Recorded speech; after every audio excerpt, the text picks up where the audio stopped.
Hi guys, welcome back to my YouTube channel that is Swapna's Tutorial.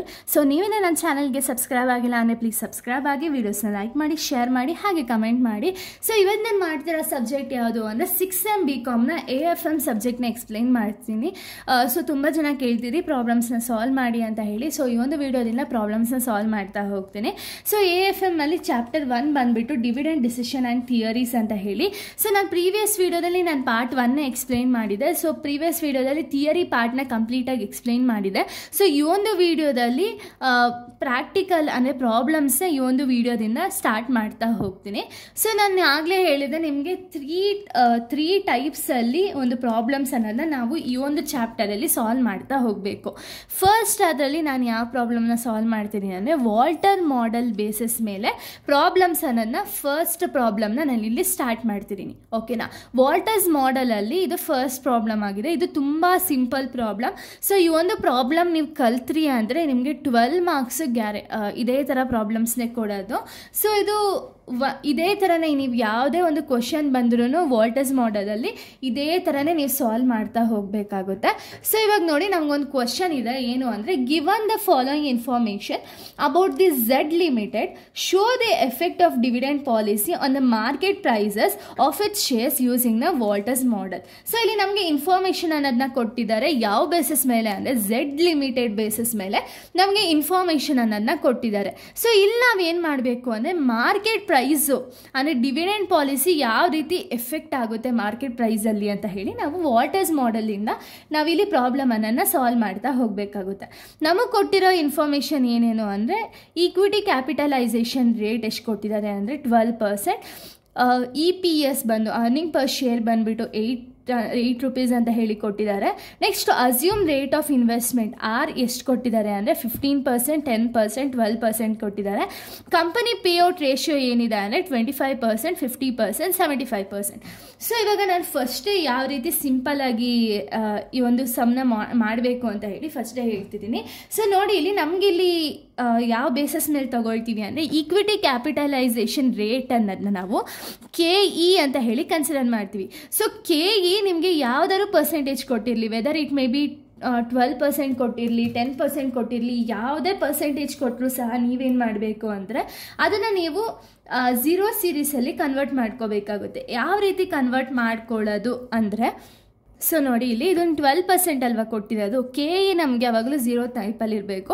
So ಅದಕ್ಕೆ 12 divided by 100 ಮಾಡಿಕೊಂಡಾಗ ನಿಮಗೆ 0.12 ಸಿಗುತ್ತೆ. ಇದನ್ನೇ ನೀವು KE ಜಾಗದಲ್ಲಿ ತೊಗೋಬೇಕಾಗುತ್ತೆ. KE ಅಕಸ್ಮಾತ್ ಒಂದೊಂದು ಕ್ವಶನಲ್ಲಿ ಏನಾಗುತ್ತೆ ಅಂದರೆ ವೇರಿ ಆಗ್ತಾ ಹೋಗುತ್ತೆ. ಒಂದಕ್ಕಿರೋ KE ಅಮೌಂಟು ಇನ್ನೊಂದಕ್ಕಿರಲ್ಲ, ಪರ್ಸೆಂಟೇಜಸ್ ಡಿಫ್ರೆಂಟ್ ಆಗ್ತಾ ಹೋಗುತ್ತೆ. ಅವಾಗೂ ಏನು ಇಶ್ಯೂ ಇಲ್ಲ, ನೀವು ಡಿಫ್ರೆಂಟಾಗಿ ತೊಗೊಳ್ತಾ ಹೋಗಬೇಕು. ಅದನ್ನು ನಾನು ನೆಕ್ಸ್ಟ್ ವೀಡಿಯೋದಲ್ಲಿ ನಾನು ಹೇಳ್ಕೊಡ್ತೀನಿ. ನೆಕ್ಸ್ಟ್ ಅರ್ನಿಂಗ್ ಪರ್ ಶೇರ್ ಬಂದುಬಿಟ್ಟು 8 ಅಂತ ಕೊಟ್ಟಿದ್ದಾರೆ. ಇದು ಎಲ್ಲದಕ್ಕೂ ಕಾಮನ್ ಇರುತ್ತೆ ಅರ್ನಿಂಗ್ ಪರ್ ಶೇರು. ಸೊ ಇಲ್ಲಿ ನೀವು ಏನು ಯೋಚನೆ ಮಾಡಬೇಕಾಗಿರೋದು ಏನು ಅಂದರೆ ನಿಮಗೆ ರೇಟ್ಸ್ ಕೊಟ್ಟಿದ್ದಾರಲ್ವಾ, ಏನು ಕೊಟ್ಟಿದ್ದಾರೋ ಅದನ್ನು 3 ಟೈಪ್ಸಾಗಿ ಕೊಟ್ಟಿದ್ದಾರೆ. ಒಂದು 15%, ಒಂದು 10%, ಒಂದು 12%. ಸೊ ಇವಾಗ ನೀವೇನು ಕ್ಯಾಲ್ಕುಲೇಟ್ ಮಾಡಬೇಕು ಅಂದರೆ ಪೇಔಟ್ ರೇಷಿಯೋ ನೀವು ನೋಡ್ಬೋದು 25%, 50%, 75% ಕೊಟ್ಟಿದ್ದಾರೆ. ಸೊ ಇವಾಗ ನೀವು ಯಾವ ರೀತಿ ಕನ್ಸಿಡರ್ ಮಾಡಬೇಕು ಅಂದರೆ ಫಸ್ಟ್ ಇವಾಗ R=15 ಅಂತ ತೊಗೋಬೇಕು. 15 ತೊಗೊಂಡು ಇದನ್ನು ನೀವು 3 ಕೇಸಸಲ್ಲಿ ಪ್ರಾಬ್ಲಮ್ನ ಸಾಲ್ವ್ ಮಾಡಬೇಕು. ಒಂದು ಪೇಔಟ್ ರೇಷಿಯೋ ಏನಾದ್ರು 25% ಇದ್ದು R=15% ಇದ್ದಾಗ ನಮ್ಗೆ ಏನು ಆನ್ಸರ್ ಸಿಗುತ್ತೆ. ಆ್ಯಂಡ್ ಈವನ್ ಪೇಔಟ್ ರೇಷಿಯೋ 50% ಇದ್ದು R=15% ಇದ್ದಾಗ ನಮ್ಗೆ ಏನು ಆನ್ಸರ್ ಸಿಗುತ್ತೆ. ಆ್ಯಂಡ್ ಪೇಔಟ್ ರೇಷಿಯೋ 75% ಇದ್ದು R=15% ಇದ್ದಾಗ ಏನು ಆನ್ಸರ್ ಸಿಗುತ್ತೆ ಅಂತ ಹೇಳಿ ಈ ಥರ ಕ್ಯಾಲ್ಕುಲೇಟ್ ಮಾಡಬೇಕು. ಫಸ್ಟು R=15 ಅಲ್ವಾ, 15ನೇ 3 ಕೇಸಸಲ್ಲೂ ಮಾಡಬೇಕು. ಈ 3 ಕೇಸಸಲ್ಲಿ 15%ನೇ ತೊಗೊಂಡು ಮಾಡಬೇಕಾಗುತ್ತೆ. ನೆಕ್ಸ್ಟು 10% ಇದೆಯಲ್ಲ, 10%ನ ತೊಗೊಂಡು ಮತ್ತೆ R=10 ಅಂತ ತೊಗೊಂಡು ಮತ್ತೆ ಈ 10 3 ಕೇಸಸಲ್ಲೂ ನೀವು ಪ್ರಾಬ್ಲಮ್ಸ್ ಅನ್ನೋದನ್ನ ಸಾಲ್ವ್ ಮಾಡ್ತಾ ಹೋಗಬೇಕು. ಅದೇ ರೀತಿ 12%ನ ತಗೊಳ್ತೀರಾ, 3 ಟೈಪ್ಸಲ್ಲೂ 12% ಅನ್ನೋದನ್ನೇ ಪ್ರಾಬ್ಲಮಲ್ಲಿ ಸಾಲ್ವ್ ಮಾಡ್ತಾ ಹೋಗಬೇಕು. ಸೊ ಇಷ್ಟೇ ಕ್ವಶನ್ ಇರೋದು. ಇವಾಗ ನಾನು ಪ್ರಾಬ್ಲಮ್ನ ಎಕ್ಸ್ಪ್ಲೈನ್ ಮಾಡ್ತಾ ಹೋಗ್ತೀನಿ. ಸೊ ನೋಡಿ ಇಲ್ಲಿ ನಾನು ಆಗಲೇ ಹೇಳಿದಂಗೆ ನಮ್ಮ ಒಂದು ಫಾರ್ಮುಲಾ ಬಂದು ಈ ಒಂದು ವಾಲ್ಟರ್ಸ್ ಮಾಡೆಲ್ ಫಾರ್ಮುಲಾ ಏನು ಅಂದರೆ P=D divided by KE plus R(E-D) divided by KE. ಓಕೆನಾ? ಇದು ಫಾರ್ಮುಲಾ ನಮಗಿರೋದು. ಸೊ ಇವಾಗ ನಾವು ಫಾರ್ಮುಲಾ ಅಪ್ಲೈ ಮಾಡೋಕ್ಕಿಂತ ಮುಂಚೆ ಫಸ್ಟ್ ಒಂದು ಬಂದುಬಿಟ್ಟು ನಾವು ಫಸ್ಟ್ನ ಕನ್ಸಿಡರ್ ಮಾಡೋಣ. at dividend ratio, sorry, when R is equals to 15%. R ಎಷ್ಟಿದೆ ಇಲ್ಲಿ 15% ಅಲ್ವಾ ಫಸ್ಟ್ ಕೊಟ್ಟಿರೋದು. 15% ಇದ್ದಾಗ ಏನು ವೇರಿಯೇಷನ್ ಆಗುತ್ತೆ ಅಂತ ಹೇಳಿ ನೋಡಬೇಕಾಗುತ್ತೆ ನಾವು. ಓಕೆನಾ. ಫಸ್ಟ್ ನೀವೇನು ಮಾಡ್ತೀರಾ ಅಂದರೆ R is equals to 15%.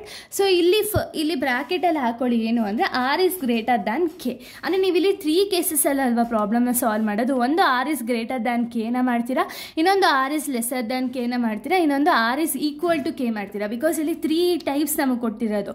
So ಅದಕ್ಕೆ ಇಲ್ಲಿ ಫಸ್ಟ್ ಒನ್ನ ತೊಗೊಳ್ತೀರಾ, 3% ಕ್ಯಾಲ್ಕುಲೇಟ್ ಮಾಡಬೇಕು. ಓಕೆನಾ. ಫಸ್ಟ್ ಒನ್ ಬಂದು at dividend payout ratio is 25%. ಇವಾಗ ಆರ್ ಇಸ್ ಈಕ್ವಲ್ಸ್ ಟು 15 ಅಲ್ವಾ.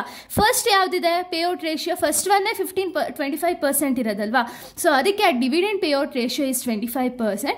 ಆವಾಗ ಆ್ಯಸ್ ಇಟ್ ಈಸ್ ಇಲ್ಲಿ ಏನು ಫಾರ್ಮುಲಾ ಇತ್ತು ಫಾರ್ಮುಲಾನ ಅಪ್ಲೈ ಮಾಡ್ತೀರಾ. ಫಾರ್ಮುಲಾನ ಅಪ್ಲೈ ಮಾಡಿದ್ಮೇಲೆ ಇವಾಗ ನಮಗೆ ಡಿ ಬೇಕು. ಫಾರ್ಮುಲಾ ನೀವು ನೋಡೋದಾದ್ರೆ ಫಸ್ಟ್ ನಮ್ಗೆ ಏನು ಬೇಕು, ಡಿ ಬೇಕಲ್ವಾ. ಡಿನ ಯಾವ ರೀತಿ ಕ್ಯಾಲ್ಕುಲೇಟ್ ಮಾಡೋದು ಅಂದರೆ ಅರ್ನಿಂಗ್ ಪರ್ ಶೇರ್ ಎಷ್ಟಿದೆ 8. ಸೊ ಇದು earning per share is equals to 8 into first percentage ನೀವು ಏನು ತೊಗೊಂಡಿದ್ದೀರಾ 25% ಅಲ್ವಾ. ಇಂಟು 25% ಮಾಡಿದಾಗ 2 ಬರುತ್ತೆ. ಅದನ್ನು ನಾವು ಡಿ ಅಂತ ಹೇಳಿ ಕನ್ಸಿಡರ್ ಮಾಡ್ತೀವಿ. ಇಲ್ಲಿ ಡಿ ಇಸ್ ಈಕ್ವಲ್ಸ್ ಟು 2 ನಮಗೆ ಸಿಕ್ಕಿದೆ. ನೆಕ್ಸ್ಟು ಕೆ ಇ, ನಾನು ಕ್ವಶನಲ್ಲಿ ಆಗಲೇ ಹೇಳಿದೆ ಈಕ್ವಿಟಿ ಕ್ಯಾಪಿಟಲೈಸೇಷನ್ ರೇಷಿಯೋ ಅಂದ್ರೇ ಕೆ ಇ ಅಂತ. ಕೆ ಇನ ನಮಗೆ 12% ಅಂತ ಹೇಳಿ ಕೊಟ್ಟಿದ್ದಾರೆ. ಅದನ್ನು ನಾವು ಕನ್ವರ್ಟ್ ಮಾಡಿಕೊಂಡಾಗ 0.12 ಸಿಗುತ್ತೆ. ಓಕೆನಾ. ಇನ್ನು ಆರ್ ಇಸ್ ಈಕ್ವಲ್ಸ್ ಟು ಎಷ್ಟು ಪರ್ಸೆಂಟೇಜ್ ತೊಗೊಂಡಿದ್ದೀವಿ ನಾವು 15%.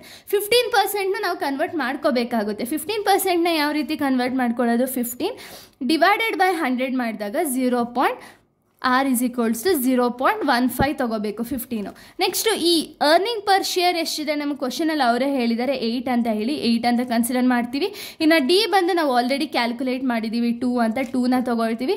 ಕೆ ಇ ಬಂದುಬಿಟ್ಟು ನಾವು ಅದನ್ನು ಆಲ್ರೆಡಿ ಕ್ಯಾಲ್ಕುಲೇಟ್ ಮಾಡಿದ್ದೀವಿ 0.12 ಅಂತ ಹೇಳಿ 0.12 0.12ನ ತೊಗೊಳ್ತೀವಿ. ಓಕೆನಾ. ಇಷ್ಟೇ. ಫಸ್ಟ್ ನಿಮಗೆ ಸಿಂಪಲಾಗಿ ಅರ್ಥ ಮಾಡ್ಕೋಬೇಕಾಗಿರೋದು ಏನು ಅಂದರೆ ಫಸ್ಟ್ ನಾವು ರೇಷಿಯೋನ ಇಲ್ಲಿ 3 ಟೈಪ್ಸ್ ಆಫ್ ರೇಷಿಯೋನ ಕೊಟ್ಟಿದ್ದಾರಲ್ವಾ. ಫಸ್ಟ್ ಅದು ನಾವು ಆರ್ ಇಸ್ ಈಕ್ವಲ್ಸ್ ಟು 15 ಅಂತ ಮಾತ್ರ ತಗೊಳ್ತೀವಿ. ಈ 15ನ ನಾವು 3 ಟೈಪ್ಸ್ ಆಗಿ ಕ್ಯಾಲ್ಕುಲೇಟ್ ಮಾಡ್ತೀವಿ. ಯಾವಾಗ ಒಂದು 25% ಇದ್ದಾಗ ಎಷ್ಟು ಪೇಔಟ್ ರೇಷಿಯೋ, ಇನ್ನೊಂದು 50% ಇದ್ದಾಗ ಎಷ್ಟು, ಇನ್ನೊಂದು 75% ಇದ್ದಾಗ ಎಷ್ಟು. 15%ನ ನೀವು ಈ ಥರ 3 ಟೈಪ್ಸ್ ಆಗಿ ಕ್ಯಾಲ್ಕುಲೇಟ್ ಮಾಡ್ತೀರಾ. ಅದಾದಮೇಲೆ ನೆಕ್ಸ್ಟ್ 10%ನ ತಗೊಳ್ತೀರಾ. 10% ಇದೇ ರೀತಿ 3 ಥರ ಕ್ಯಾಲ್ಕುಲೇಟ್ ಮಾಡ್ತೀರಾ. ಓಕೆನಾ. ಇಷ್ಟೇ. ಸೊ ಇವಾಗ ಫಸ್ಟ್ ಒನ್ ನಾವು ಡಿ ಇಸ್ ಈಕ್ವಲ್ಸ್ ನಾವು ಇಲ್ಲಿ ಎಷ್ಟು ಕ್ಯಾಲ್ಕುಲೇಟ್ ಮಾಡಿರೋದು 2 ಅಲ್ವಾ. 2 ಡಿವೈಡೆಡ್ ಬೈ ಕೆ ಇ ಎಷ್ಟಿದೆ 0.12 ಪ್ಲಸ್ ಆರ್ ಎಷ್ಟಿದೆ 0.15 ಇಂಟು ಇ ಎಷ್ಟಿದೆ 8, ಡಿ ಎಷ್ಟಿದೆ 2. 8 minus 2 divided by K E ಎಷ್ಟು 0.12 ಡಿವೈಡೆಡ್ ಬೈ 0.12 ಮಾಡ್ಕೋಬೇಕಾಗುತ್ತೆ. ಫಸ್ಟ್ ನೀವು ಡಿ ಡಿವೈಡೆಡ್ ಬೈ ಕೆ ಇನ ಕ್ಯಾಲ್ಕುಲೇಟ್ ಮಾಡಬೇಕಾಗುತ್ತೆ. ಅಂದರೆ ನೋಡಿ 2 ಡಿವೈಡೆಡ್ ಬೈ 0.12ನ ಮಾಡಿದ್ರೆ ನಿಮಗೆ 16.66 ಬರುತ್ತೆ. ಪ್ಲಸ್ ನೆಕ್ಸ್ಟ್ ಇದನ್ನು ಕ್ಯಾಲ್ಕುಲೇಟ್ ಮಾಡ್ಕೊಳ್ಳಿ. ಸೊ ನೆಕ್ಸ್ಟ್ ಕ್ಯಾಲ್ಕುಲೇಟ್ ಮಾಡೋಕ್ಕಿಂತ ಮುಂಚೆ ಫಸ್ಟ್ ನೀವು 8 ಮೈನಸ್ 2ನ ಮಾಡ್ಕೋಬೇಕಾಗುತ್ತೆ. 8 ಮೈನಸ್ 2ನ ಮಾಡಿದಾಗ ಎಷ್ಟು ಸಿಗುತ್ತೆ 6 ಇಂಟು 0.15. ಓಕೆನಾ. ಫಸ್ಟ್ ನೀವೇನು ಮಾಡಬೇಕಾಗುತ್ತೆ ಅಂದರೆ 8 ಮೈನಸ್ 2ನ ಕ್ಯಾಲ್ಕುಲೇಟ್ ಮಾಡ್ಕೊಳ್ಳಿ. ಆವಾಗ ನಿಮಗೆ 6 ಬರುತ್ತೆ. 6 ಇಂಟು ಆರ್ನ ಮಾಡ್ಕೋಬೇಕಾಗುತ್ತೆ. 6 into 0.15 divided by K E ಎಷ್ಟಿದೆ 0.12 ಮತ್ತು ಡಿವೈಡೆಡ್ ಬೈ ಕೆ ಇ ಎಷ್ಟಿದೆ 0.12 ಮಾಡಿದಾಗ ನಿಮಗೆ 62.5 ಬರುತ್ತೆ. ಸೊ ಇವೆರಡೂ ಆ್ಯಡ್ ಮಾಡಬೇಕಾಗುತ್ತೆ. 16.66 ಪ್ಲಸ್ 62.5 ಮಾಡಬೇಕಾಗುತ್ತೆ. ಪ್ಲಸ್ 16.66 ಮಾಡಿದಾಗ ನಿಮಗೆ 79.16 ಆನ್ಸರ್ ಸಿಗುತ್ತೆ. ಅದು ಆನ್ಸರ್ ಬಂದುಬಿಟ್ಟು ಯಾವ ಬೇಸಿಸ್ ಮೇಲೆ ಅಂದರೆ first one when dividend payout ratio is 25%ಗೆ ನಿಮಗೆ ಇಷ್ಟು ಆನ್ಸರ್ ಸಿಕ್ಕಿದೆ. ಇನ್ನು ಸೆಕೆಂಡ್ ಒನ್ ನೀವೇನು ಮಾಡಬೇಕು ಅಂದರೆ at dividend payout ratio is 50%. ಈಗ 25% ಆಯಿತು. ನಮಗೆ ರೇಷಿಯೋ ಬಂದುಬಿಟ್ಟು 15%ಅಲ್ಲಿ ಫಸ್ಟು 25%ನ ಕ್ಯಾಲ್ಕುಲೇಟ್ ಮಾಡಿದ್ದೀವಿ. ನೆಕ್ಸ್ಟ್ ಯಾವುದಿರೋದು ನಮಗೆ 50% ಅಲ್ವಾ. At dividend payout ratio is 50%. 50% ಇದ್ದಾಗ ಏನು ಬರುತ್ತೆ ಆನ್ಸರು ಅಂತ ಹೇಳಿ ನಾವು ಕ್ಯಾಲ್ಕುಲೇಟ್ ಮಾಡ್ಕೋಬೇಕು. ಸೊ ಅದಕ್ಕೂ ಸೇಮ್ ಫಾರ್ಮುಲಾ, ಇದೇ ಫಾರ್ಮುಲಾನ ಅಪ್ಲೈ ಮಾಡ್ತೀವಿ. P is equals to D divided by K E plus R, E minus D divided by K E divided by K ನ ಮಾಡ್ಕೋಬೇಕಾಗುತ್ತೆ. ಫಸ್ಟ್ ಇವಾಗ ನಮಗೆ ಡಿ ಯಾವ ರೀತಿ ಫೈಂಡ್ ಔಟ್ ಮಾಡೋದು ಅಂದರೆ ಅರ್ನಿಂಗ್ ಪರ್ ಶೇರ್ ಎಷ್ಟಿದೆ ಕ್ವಶನಲ್ಲಿ 8 ಅಲ್ವಾ. 8 ಇಂಟು ಡಿವಿಡೆಂಡ್ ಪೇಔಟ್ ರೇಷಿಯೋ ಎಷ್ಟಿದೆ 50%. 8 ಇಂಟು 50%. ಅವಾಗ ನಾವು ಇಲ್ಲೇನು ಮಾಡಿದ್ದು ಅಂದರೆ 25%. ಯಾಕೆ ಅಂದರೆ ರೇಷಿಯೋ ಬಂದುಬಿಟ್ಟು 25% ಅವರೇ ಹೇಳಿರೋದಲ್ವಾ. ಸೊ ಅದೇ ರೀಸನ್ಗೆ 25% ತೊಗೊಂಡಿದ್ರಿ. ಬಟ್ ಇಲ್ಲಿ 50% ಹೇಳಿದ್ದಾರೆ. 8 ಇಂಟು 50% ಮಾಡಿದಾಗ 4 ಬರುತ್ತೆ. D is equals to 4. ಇನ್ನು ರಿಮೈನಿಂಗ್ ಎಲ್ಲ ಸೇಮೇ ಇರುತ್ತೆ, ಇನ್ಯಾವುದು ಕೂಡ ಚೇಂಜಸ್ ಆಗಲ್ಲ. ಸೊ ನೋಡಿ ಡಿ ಈಸ್ ಈಕ್ವಲ್ಸ್ ಟು 4 ಬಂತು. ಅರ್ನಿಂಗ್ ಪರ್ ಶೇರ್ ಅವರೇ ಹೇಳಿದ್ದಾರೆ 8 ಅಂತ. Is equals to 8. K E is equals to 0.12. ಇಲ್ಲಿ ಕ್ವಶನಲ್ಲಿ ಒಂದೇ ಇರೋದು, ಅದಕ್ಕೆ ನೀವು ಎಲ್ಲಾನು ಸೇಮೇ ತೊಗೊಳ್ತೀರ. ಅಕಸ್ಮಾತ್ ವೇರಿ ಆಗಿದ್ರೆ ಅದು ವೇರಿಯೇಷನ್ ಆಗ್ತಾ ಹೋಗ್ತಿತ್ತು. ಬಟ್ ಇಲ್ಲಿ ಎಲ್ಲದಕ್ಕೂ ಸೇರಿ ಒಂದೇ ಕೆ ಇ ಕೊಟ್ಟಿದ್ದಾರೆ ಆ್ಯಂಡ್ ಒಂದೇ ಈಕ್ವಿಟಿ ಶೇರ್ಸ್ ಕೊಟ್ಟಿದ್ದಾರೆ. ರೇಷಿಯೋ ಫಸ್ಟ್ ನಾವು ಏನು ಮಾಡ್ತಿದ್ದೀವಿ, ಫಸ್ಟ್ ಒಂದು ಬಂದುಬಿಟ್ಟು 15%, ಅದಕ್ಕೆ 0.15ನೇ ಹಾಕೊಳ್ತೀವಿ. ಸೊ ಇಲ್ಲಿ ಫಾರ್ಮುಲಾ ಪ್ರಕಾರ ಫಸ್ಟು ಡಿ ಎಷ್ಟಿದೆ, ಡಿ ಬಂದುಬಿಟ್ಟು 4 ಡಿವೈಡೆಡ್ ಬೈ ಕೆ ಇ ಎಷ್ಟಿದೆ 0.12 ಪ್ಲಸ್ ಆರ್ ಎಷ್ಟಿದೆ 0.15 ಇಂಟು 8 ಮೈನಸ್ 4 ಅಂದರೆ ಇ ಮೈನಸ್ ಡಿ ಮಾಡಿದಾಗ 8 ಮೈನಸ್ 4ನ ಮಾಡ್ತೀವಿ ಡಿವೈಡೆಡ್ ಬೈ 0.12 ಡಿವೈಡೆಡ್ ಬೈ 0.12 ಮಾಡಿದಾಗ ನಮಗೆ 33.33 ಪ್ಲಸ್ 41.66 ಬರುತ್ತೆ. ಇವೆರಡೂ ಆ್ಯಡ್ ಮಾಡಿದಾಗ 74.99 ಬರುತ್ತೆ, ಅಥವಾ 75ಗೆ ನೀವು ರೌಂಡ್ ಆಫ್ ಮಾಡ್ಕೋಬೋದು. ಓಕೆನಾ. ಸೊ ಇದು ಫಸ್ಟ್ 2 ಆಯಿತು. ಇವಾಗ ಡಿವಿಡೆಂಡ್ ಪೇಔಟ್ ರೇಷಿಯೋ 25% ಆಯಿತು, 50% ಆಯಿತು. ಲಾಸ್ಟ್ ಉಳಿದಿರೋದೆಷ್ಟು 75%. ಇಲ್ಲೂ ಕೂಡ ಏನು ಚೇಂಜಸ್ ಆಗಲ್ಲ, ಬರೀ ಡಿ ಒಂದು ಚೇಂಜಸ್ ಆಗುತ್ತೆ ಅಷ್ಟೇ. ಇನ್ನು ರಿಮೈನಿಂಗ್ ಇರೋದೆಲ್ಲ ಸೇಮ್ ಆ್ಯಸ್ ಇಟ್ ಈಸೇ ಇರುತ್ತೆ. ಡಿ ಮಾತ್ರ ನೀವೇನು ಮಾಡ್ತೀರಾ ಅಂದರೆ earning per share into 75%. Because ಇಲ್ಲಿ ಲಾಸ್ಟ್ ಒನ್ ಅಲ್ವಾ ನೀವು ತೊಗೊಳ್ತಿರೋದು, ಅದಕ್ಕೆ 75% ಮಾಡಿದಾಗ ಡಿ ಈಸ್ ಈಕ್ವಲ್ಸ್ ಟು 6 ಬರುತ್ತೆ. ಇದಕ್ಕೂ ಕೂಡ ನೀವು ಸೇಮ್ ಫಾರ್ಮುಲಾನೇ ಅಪ್ಲೈ ಮಾಡ್ತೀರಾ. P is equals to D divided by K E plus R E minus D divided by K E divided by K E ಮಾಡಬೇಕಾಗುತ್ತೆ. So 6 divided by K E ಎಷ್ಟಿದೆ 0.12 plus R ಎಷ್ಟಿದೆ, ಆರ್ನ ನೀವು 3 ಕೇಸಸಲ್ಲೂ 15% ಅಂತಲೇ consider ಮಾಡಬೇಕು. Next ಇದಾದಮೇಲೆ next case ಮಾಡ್ತಿರಲ್ಲ, ಅವಾಗ ನೀವು ಆರ್ ಈಸ್ ಈಕ್ವಲ್ಸ್ ಟು 10%ನ ಕನ್ಸಿಡರ್ ಮಾಡಬೇಕಾಗುತ್ತೆ. ಇವಾಗ ಇನ್ನು ನಾವು ಇಲ್ಲೇ ಇರೋದು. So R is equals to 15%. 8 minus 6 divided by 0.12 divided by 0.12 ಮಾಡಿದಾಗ ನಮಗೆ ಫೈನಲ್ ಆನ್ಸರ್ ಬಂದು 70.83 ಸಿಗುತ್ತೆ. ಸೊ ಇವಾಗ ನಾವು 3 ಕೇಸಸ್ನು ಮಾಡಿದ್ದೀವಿ. ಅಕಸ್ಮಾತ್ ಇದ್ರ ಜೊತೆಗೆ ನಿಮ್ಗೆ ಏನಾದ್ರು ಎಕ್ಸ್ಟ್ರಾ ಇತ್ತು ಅಂದ್ಕೊಳ್ಳಿ. ಇವಾಗ ಡಿ ಪೇಔಟ್ ರೇಷಿಯೋ 25%, 50%, 75%, 100% ಅಂತ ಹೇಳಿ ಕೊಟ್ಟಿದ್ರೆ ಲಾಸ್ಟ್ ಒಂದು 100%ಗೆ ಕ್ಯಾಲ್ಕುಲೇಟ್ ಮಾಡ್ತೀರಾ ಅಷ್ಟೇ. ಅವಾಗೂ ಕೂಡ ಡಿ ಒಂದು ವೇರಿಯೇಷನ್ ಆಗುತ್ತೆ, ಇನ್ನು ರಿಮೈನಿಂಗ್ ಎಲ್ಲಾನು ಸೇಮ್ ಇರುತ್ತೆ. ಸೊ ಇವಾಗ ನೋಡಿ ನಮಗೆ ಆರ್ ಇಸ್ ಈಕ್ವಲ್ಸ್ ಟು 15% ಇವಾಗ ನಾವು 3 ಕೇಸಸ್ನು ಮಾಡಿದ್ದೀವಿ. ನೆಕ್ಸ್ಟ್ ಒನ್ ಯಾವುದಿದೆ, ಆರ್ ಇಸ್ ಈಕ್ವಲ್ಸ್ ಟು 10% ಅಲ್ವಾ. ಈ ಬೇಸಿಸ್ ಮೇಲೆ ನಾವು ನೆಕ್ಸ್ಟು ಪ್ರಾಬ್ಲಮ್ನ ಸಾಲ್ವ್ ಮಾಡಬೇಕು. ಅಂದರೆ ನೆಕ್ಸ್ಟ್ ಕಂಟಿನ್ಯೂಷನ್ ಪಾರ್ಟ್ನ ನಾವು ಸಾಲ್ವ್ ಮಾಡ್ತಾ ಹೋಗಬೇಕು. ಸೊ ಇಲ್ಲಿ ನೋಡಿ, ಇಲ್ಲಿ ಇವಾಗ when R is equals to 10, R is lesser than K ಅಂತ ಹೇಳಿ ಹಾಕಿದ್ದೀವಿ. ಸೊ ಇವಾಗ ಫಸ್ಟ್ ಒಂದು R is greater than K, ಇವಾಗ R is lesser than K ಇದ್ದಾಗ ಏನೇನೆಲ್ಲ ಆನ್ಸರ್ ಬರುತ್ತೆ ಅಂದರೆ, ಫಸ್ಟ್ ಒನ್ ಏನಿದೆ ನಮಗೆ 25% ಅಲ್ವಾ, ಸೇಮ್ ಆಸ್ ಇಟ್ ಈಸ್ ಅವಾಗಲೇ ಏನು ರಿಪೀಟ್ ಮಾಡಿದ್ರು ಅದನ್ನೇ ಮಾಡ್ತಾ ಹೋಗಬೇಕಾಗುತ್ತೆ. When dividend payout ratio is 25%, 25% ಇದ್ದಾಗ ಎಷ್ಟು ಆನ್ಸರ್ ಬರುತ್ತೆ ಅಂತ ಹೇಳಿ ನೀವು ನೋಡಬೇಕಾಗುತ್ತೆ. ಇಲ್ಲಿ ಏನು ಚೇಂಜಸ್ ಆಗಲ್ಲ. ಡಿ ಒಂದು ನೀವು ಬೇಕಾದ್ರೆ ಪ್ರೀವಿಯಸ್ಸಲ್ಲಿ ಎ ಬಿ ಸಿ ಏನು ಮಾಡಿದ್ದೀರೋ ಅದೇ ಡಿನೇ ಇಲ್ಲೂ ಬರೋದು. ಬಟ್ ಇಲ್ಲಿ ಚೇಂಜಸ್ ಆಗೋದು ಏನು ಅಂದರೆ ಆರ್ ಒಂದು ಚೇಂಜಸ್ ಆಗುತ್ತೆ. ಅಲ್ಲಿ ಆರ್ ಬಂದು 15% ಇತ್ತು, ಅದಕ್ಕೆ ನೀವು 0.15 ತೊಗೊಂಡಿದ್ರಿ. ಬಟ್ ಇಲ್ಲಿ ಆರ್ ಬಂದುಬಿಟ್ಟು 10%, ಅದಕ್ಕೆ 10%ನ ನೀವು ಕ್ಯಾಲ್ಕುಲೇಟ್ ಮಾಡ್ಕೋಬೇಕಾಗುತ್ತೆ. 10%ನ ಯಾವ ರೀತಿ ಕ್ಯಾಲ್ಕುಲೇಟ್ ಮಾಡೋದು, 10 ಡಿವೈಡೆಡ್ ಬೈ 100 ಮಾಡಬೇಕು. ಎಷ್ಟು ಬಂತು, 0.1 ಬರುತ್ತೆ. ಸೊ ಇದನ್ನು ಆರ್ ಅಂತ ಹೇಳಿ ನೀವು ಕನ್ಸಿಡರ್ ಮಾಡಬೇಕಾಗುತ್ತೆ. R is equals to 0.1. In remaining ಎಲ್ಲಾನೇ ಸೇಮ್. ಓಕೆನಾ. ಡಿ ಇಸ್ ಈಕ್ವಲ್ಸ್ ಟು ಡಿನ ಯಾವ ರೀತಿ ಕ್ಯಾಲ್ಕುಲೇಟ್ ಮಾಡ್ತೀರಾ, earning per share into 25%. 8 into 25% ಮಾಡಿದಾಗ ಡಿ 2 ಬರುತ್ತೆ. ಇನ್ನು ಇ ಬಂದುಬಿಟ್ಟು ಅವರೇ ಹೇಳಿದ್ದಾರೆ 8, ಕೆ ಇ ಬಂದುಬಿಟ್ಟು 0.12, ಆರ್ ಇಸ್ ಈಕ್ವಲ್ಸ್ ಟು 0.1. ಈ ಫಾರ್ಮುಲಾದಲ್ಲಿ ಅಪ್ಲೈ ಮಾಡಿದಾಗ ಡಿ ಏನು ಅಂದರೆ 2 ಡಿವೈಡೆಡ್ ಬೈ ಕೆ ಇ ಬಂದು 0.12 ಪ್ಲಸ್ 0.1 ಆರ್ ಬಂದುಬಿಟ್ಟು ಆರ್ ಒಂದೇ ಚೇಂಜಸ್ ಆಗೋದು, ಇನ್ನು ರಿಮೈನಿಂಗ್ ಎಲ್ಲ ಸೇಮ್ ಇರುತ್ತೆ ಈ ಒಂದು ಕ್ವಶನಲ್ಲಿ. 8 minus 2 divided by 0.12 divided by 0.12 ಮಾಡಿದಾಗ ನಿಮಗೆ ಫೈನಲ್ ಆನ್ಸರ್ ಬಂದು 58.32 ಸಿಗುತ್ತೆ. ಸೊ ಇದು ವೆನ್ ಡಿವಿಡೆಂಟ್ ಈಸ್ 25% ಇದ್ದಾಗ ಎಷ್ಟು ಅಂತ. ನೆಕ್ಸ್ಟ್ ಬಂದುಬಿಟ್ಟು ವೆನ್ ಡಿವಿಡೆಂಡ್ ರೇಷಿಯೋ ಈಸ್ 50%, 50% ಇದ್ದಾಗ ಎಷ್ಟು, ಸೇಮು ಏನು ಈ 8 ಇರುತ್ತೆ. ಇನ್ನು ಡಿ ಬಂದುಬಿಟ್ಟು ನೀವು ಬೇಕಾದ್ರೆ ಪ್ರೀವಿಯಸ್ಸಲ್ಲಿ ಸ್ಟೆಪ್ಸಲ್ಲಿ ಮಾಡಿರ್ತೀರಲ್ಲ ಅದೇ ಡಿನ ಕ್ಯಾಲ್ಕುಲೇಟ್ ಮಾಡ್ಕೋಬೋದು. ಇಲ್ಲ ನಾನು ಕ್ಯಾಲ್ಕುಲೇಟ್ ಮಾಡ್ತೀನಿ ಅಂದರೆ 8 ಇಂಟು 50%, ಇಲ್ಲಿ ಏನು 50% ಇದೆಯೋ ಅದೇ 50% ಈಸ್ ಈಕ್ವಲ್ಸ್ ಟು 4 ಬರುತ್ತೆ. ಡಿ 4 ಬರುತ್ತೆ. ಕೆ ಇ ಬಂದುಬಿಟ್ಟು 0.12 ಸಿಗುತ್ತೆ. ಸೊ ಇದನ್ನು ನಾವು ಫಾರ್ಮುಲಾದ ಅಪ್ಲೈ ಮಾಡ್ಕೋಬೇಕಾಗುತ್ತೆ. But R is equals to 0.1 ಬರುತ್ತೆ. ಯಾಕೆಂದರೆ R is equals to 10%, so ಅದಕ್ಕೆ 0.1 ಬರುತ್ತೆ.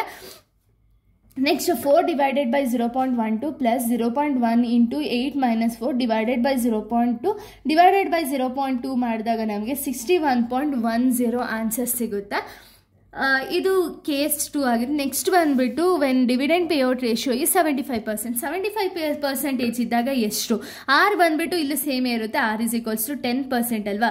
10ನ ಒಂದು ಕನ್ವರ್ಟ್ ಮಾಡಿದಾಗ ಎಷ್ಟು ಸಿಗುತ್ತೆ? 0.1 ಸಿಗುತ್ತೆ. ಸೊ ಅದನ್ನೇ ಇಲ್ಲೂ ಕೂಡ ಅಪ್ಲೈ ಮಾಡ್ತೀರಾ. 6 divided by 0.12 plus 0.1 into 8 minus 6 divided by 0.12 divided by 0.12 ಹಾಕಿದಾಗ 50 ಪ್ಲಸ್ 13.88 ಇವೆರಡೂ ಆ್ಯಡ್ ಮಾಡಿದಾಗ ನಿಮಗೆ 63.88 ಸಿಗುತ್ತೆ. ಸೊ ಇವಾಗ ನಿಮಗೆ ಆರ್ ಇಸ್ ಈಕ್ವಲ್ಸ್ ಟು 15 ಮಾಡಾಯಿತು, ಆರ್ ಇಸ್ ಈಕ್ವಲ್ಸ್ ಟು 10 ಮಾಡಾಯಿತು. ಯಾವ ರೀತಿ ಮಾಡಿದ್ರೆ 15ನ ಬಂದು 25%, 50%, 75% ಡಿವಿಡೆಂಡ್ ಪೇಔಟ್ ಇದ್ದಾಗ ಎಷ್ಟು ಅಂತ ಹೇಳಿ ಕ್ಯಾಲ್ಕುಲೇಟ್ ಮಾಡಿದ್ರಿ. ಅದೇ ರೀತಿ when R is equals to 10 dividend payout ratio 25%, 50%, 25%, 50%, 75% ಮೂರು ಕೇಸಸಲ್ಲೂ ಕ್ಯಾಲ್ಕುಲೇಟ್ ಮಾಡಿದ್ರಿ. ಇನ್ನು ಲಾಸ್ಟ್ ನಮ್ಗೆ ಉಳಿದಿರೋದು ಯಾವುದು? R is equals to 12. So ಇಲ್ಲಿ ಫೈನಲ್ ಆಗಿ ನಿಮ್ಗೆ ಉಳಿದಿರುತ್ತಲ್ವಾ R is equals to 12. So ಇದು ಯಾವಾಗಲೂ ಯಾವ ರೀತಿ ಇರಬೇಕು ಅಂದರೆ R is equals to K ಅನ್ನೋ ಫಾರ್ಮಲ್ಲೇ ಇರಬೇಕು. ಅಂದರೆ ಇಲ್ಲಿ ಏನು ನಿಮ್ಗೆ ಆನ್ಸರ್ ಬಂದಿರುತ್ತೋ ಪ್ರತಿಯೊಂದು ಕೇಸಸಲ್ಲೂ ಆನ್ಸರ್ ಬಂದು ಸೇಮ್ ಇರಬೇಕು. 25% ಆರು ಆಗಿರಲಿ ಅಥವಾ 50% ಆರು ಆಗಿರಲಿ ಅಥವಾ 75% ಆರು ಆಗಿರಲಿ. ಇಷ್ಟು ನೀವು ಕ್ಯಾಲ್ಕುಲೇಟ್ ಮಾಡಿದಾಗ ನಿಮಗೆ ಸೇಮ್ ಆನ್ಸರೇ ಸಿಗಬೇಕು. ಸೊ ಈ ಒಂದು ಸ್ಟೆಪ್ಪಲ್ಲಿ ನಿಮಗೆ ಸೇಮ್ ಆನ್ಸರ್ ಸಿಕ್ತು ಅಂದರೆ ನೀವು ಕ್ಯಾಲ್ಕುಲೇಷನ್ ಅನ್ನೋದು ಫಸ್ಟಿಂದನೂ ಕರೆಕ್ಟಾಗಿ ಮಾಡಿದ್ದೀರಾ ಅಂತ ಹೇಳಿ ಅರ್ಥ. ಸೊ ಇದು ಲಾಸ್ಟ್ ಒಂದು ಕ್ಯಾಲ್ಕುಲೇಟ್ ಮಾಡೋಣ. When R is equals to 12%, R is equals to ಕೆನ ಕ್ಯಾಲ್ಕುಲೇಟ್ ಮಾಡ್ತೀವಿ. ಆವಾಗ ವೆನ್ ಡಿವಿಡೆಂಡ್ ರೇಷಿಯೋ ಈಸ್ 25%, 25% ಇದ್ದಾಗ ಎಷ್ಟು? ಸೇಮ್ ಫಾರ್ಮುಲಾನ ಹಾಕ್ತೀರಾ. ಇನ್ನು ಕ್ಯಾಲ್ಕುಲೇಷನ್ ಒಂದು ಮಾಡಬೇಕಾಗುತ್ತೆ. ಸೊ ನೋಡಿ, ನೀವು ಫಾರ್ಮುಲಾ ಹಾಕಿದ್ಮೇಲೆ ನಿಮಗೆ ಕ್ವಶನಲ್ಲಿ ಏನೇನಿದೆ? ಇ ಈಸ್ ಈಕ್ವಲ್ಸ್ ಟು 8 ಇದೆ, ಕೆ ಈಸ್ ಈಕ್ವಲ್ಸ್ ಟು 0.12 ಇದೆ. ಇನ್ನು ನೆಕ್ಸ್ಟ್ ಬಂದುಬಿಟ್ಟು ಆರ್ ಈಸ್ ಈಕ್ವಲ್ಸ್ ಟು 12%ನ ನೀವು ಕ್ಯಾಲ್ಕುಲೇಟ್ ಮಾಡಿದಾಗ ನೋಡಿ 12% ಮಾಡಬೇಕು ಅಂದರೆ 12 ಡಿವೈಡೆಡ್ ಬೈ 100 ಮಾಡಿದಾಗ 0.12ನೇ ಸಿಗುತ್ತೆ ಆರ್ ನಿಮಗೆ. ಸೊ ಅದನ್ನೇ ಕ್ಯಾಲ್ಕುಲೇಟ್ ಮಾಡ್ತೀರಾ. 2 divided by 0.12 plus 0.12 8 minus 2 divided by 0.12 divided by 0.12 ಮಾಡಿದಾಗ 16.66 ಪ್ಲಸ್ 50 ಮಾಡಿದಾಗ 66.66% ಬರುತ್ತೆ. ಸೊ ಇದೇ ರೀತಿ ನೆಕ್ಸ್ಟ್ 50% ಇದ್ದಾಗ ಎಷ್ಟು ಅಂತ ಹೇಳಿ ಕ್ಯಾಲ್ಕುಲೇಟ್ ಮಾಡ್ತೀರಾ. When dividend payout ratio is 50%, ಆವಾಗ ಸೇಮ್ ಆಸ್ ಇಟ್ ಈಸೇ ಬರುತ್ತೆ, ಏನು ಚೇಂಜಸ್ ಇರಲ್ಲ. ಆರ್ ಇಸ್ ಈಕ್ವಲ್ಸ್ ಟು 12% ಆಗುತ್ತೆ. But D is equals to 4%. ಇದು ಕ್ಯಾಲ್ಕುಲೇಟ್ ಮಾಡೋದು ಗೊತ್ತು ಅಂದ್ಕೊಳ್ತೀನಿ ನಾನು. 8 ಇಂಟು 50% ಮಾಡಬೇಕಾಗುತ್ತೆ. ಆವಾಗ 4 divided by 0.12 plus 0.12 8 minus 4 divided by 0.12 divided by 0.12 ಮಾಡಿದಾಗ ನಿಮಗೆ ಆನ್ಸರು 66.66 ಬರುತ್ತೆ. ಇದೇ ರೀತಿ ಲಾಸ್ಟ್ ಒಂದು ಬಂದು when dividend payout ratio is 75%, 75% ಇದ್ದಾಗೂ ಸಹ ಸೇಮ್ ಆನ್ಸರೇ ಸಿಗುತ್ತೆ. ಸೊ ಇಲ್ಲಿ ಲಾಸ್ಟ್ ಕೇಸಲ್ಲಿ ನಿಮಗೆ ಪ್ರತಿಯೊಂದು ಆನ್ಸರು ಕೂಡ ಒಂದೇ ಆನ್ಸರೇ ಬರಬೇಕೇ ಹೊರತು ಬೇರೆ ಬೇರೆ ಚೇಂಜಸ್ ಆಗಬಾರ್ದು. ನೋಡಿ 66.66, 66.66, 66.66 ಈ ಮೂರು ಕೇಸಲ್ಲೂ ಸೇಮ್ ಆನ್ಸರೇ ಸಿಗಬೇಕು. ಸೊ ಇಷ್ಟನ್ನು ನೀವು ಮಾಡಿದ್ರಿ ಅಂದರೆ ಇದು 12 ಮಾರ್ಕ್ಸ್ ಪ್ರಾಬ್ಲಮ್ ಆಗಿದೆ. ಸೊ ಇದೊಂದು ನೀವು ಕಲ್ತ್ರಿ ಅಂದರೆ 6 ಮಾರ್ಕ್ಸು ಇದೇ ಥರನೇ ಬರುತ್ತೆ. ಸೊ ಇದು 12 ಮಾರ್ಕ್ಸ್ ಕಲಿಬೇಕಷ್ಟೇ. 12 ಮಾರ್ಕ್ಸ್ ಕಲಿತ್ರೆ ಸೇಮ್ 6 ಮಾರ್ಕ್ಸು ಹಿಂಗೆ ಇರುತ್ತೆ. ಸೊ ಇಲ್ಲಿಗೆ ಈ ಒಂದು ಪ್ರಾಬ್ಲಮ್ ಸ್ಟಾಪ್ ಆಗುತ್ತೆ. ನೆಕ್ಸ್ಟ್ ವಿಡಿಯೋದಲ್ಲಿ ನಾನು ವಾಲ್ಟರ್ಸ್ ಮಾಡೆಲ್ದೆ ನೆಕ್ಸ್ಟ್ ಪ್ರಾಬ್ಲಮ್ನ ಎಕ್ಸ್ಪ್ಲೇನ್ ಮಾಡ್ತೀನಿ. So thank you guys, thanks for watching.